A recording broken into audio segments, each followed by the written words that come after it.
Hello there viewers, this is my original idea deck. This is my Amber Dragon deck. Has been taking quite a bit of a change since the list. Not really, it just changed. This kid, go ahead Kevin. So what most people like to use crits. Why are you using stands in this deck? Well, I run stands because Amber Dragons are pretty much the biggest trolling threat card there is. I use ability to counterblast to an attack. They will throw down everything to stop that. Because if I hit, I retire most of their field and do damage. So by using stands, I optimize its ability by allowing myself to attack multiple times to wipe out front rear guards that they tried so hard to protect, or doing extra damage that they more than likely can't afford to take. So you want to drain their cards from their hand early game. Exactly. I've made sure on purpose to run Flame Seed here, because early game it doesn't hurt for me to call it an attack if they have a good grade 0 that would cause me trouble, like Conroe, or the Angel Feather starter, Turiel I think it was? Yes, Turiel. And I run Gatling Claw purposely for that fact as well. Not to mention the fact it's a draw, and I don't feel comfortable not running at least 4 draws in a deck, just to help keep up my hand late game, or if I take damage, a draw trigger is great. Well, I see a great run lineup is quite different. Only 2 heat nails? Yes, my grade 1s are quite fun. I run only 2 heat nails because I don't like it all that much. It's cool for pressure late game and somewhat early as well. And if I put it behind my Amber Dragon here when I ride it and it hits, that's a -3 to my opponent, technically -4.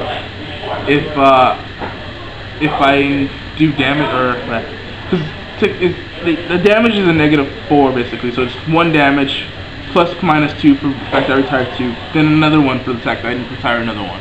So it's a -4 on my opponent when I hit.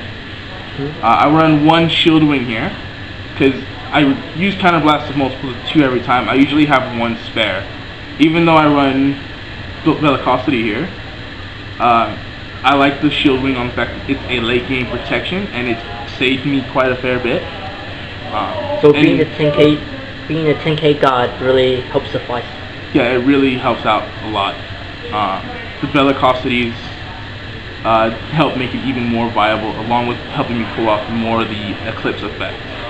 Okay, so the stand triggers really help the velocity, because I see your grade 2 lineups mainly running velocity and there's only 2 of the dust. Yeah, only 2 of the dust because I run 4 of the Amber Dragon grade 1, so it allows me to search for it.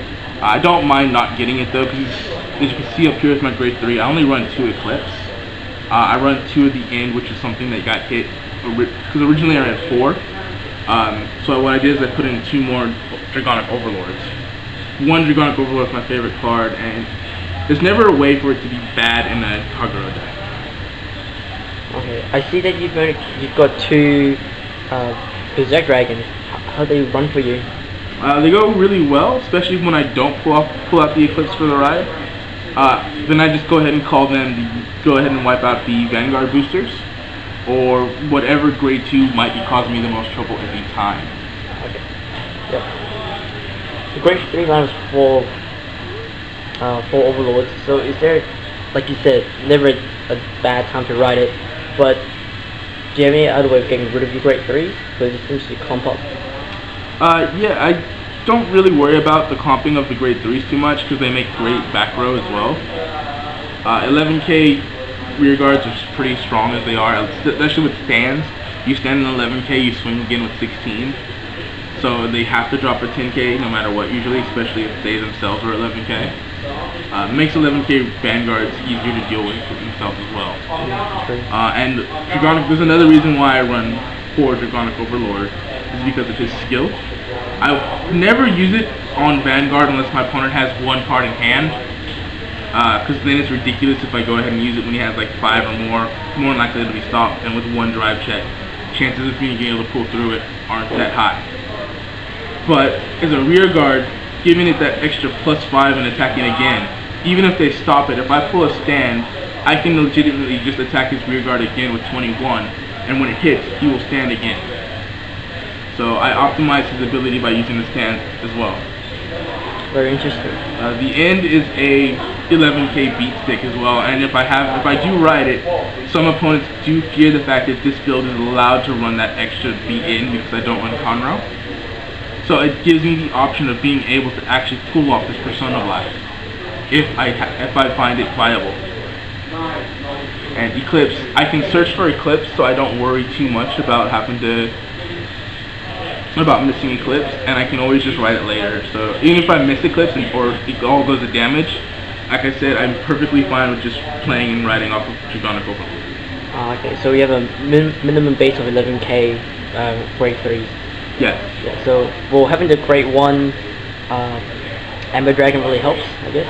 Yes, it does. Help drop the Eclipse. I won't lie, I don't exactly luck stack the grade 1 Amber Dragon. I missed the grade 1 fair bit.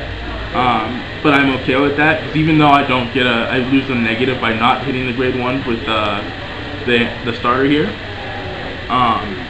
the build itself has enough defense to pull out of being in a bad situation. So having 8 grade 3s, do you find that you need to, is 3 null guards enough? Yeah, 3 null guards is usually more than enough. I find myself calling one of the null guards usually as a rear guard booster sometimes. But all around, like, I don't have issues with the nulls.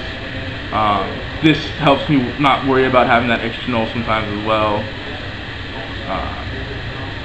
Yeah, I never have to worry about having that 4th null. Okay, that's good. So, interesting deck idea. Hope we will see in action sometime soon in the next video. Yes, there will be a video of this in action sometime soon. I hope you all look forward to it, and please like and subscribe if you like the build. Thank you.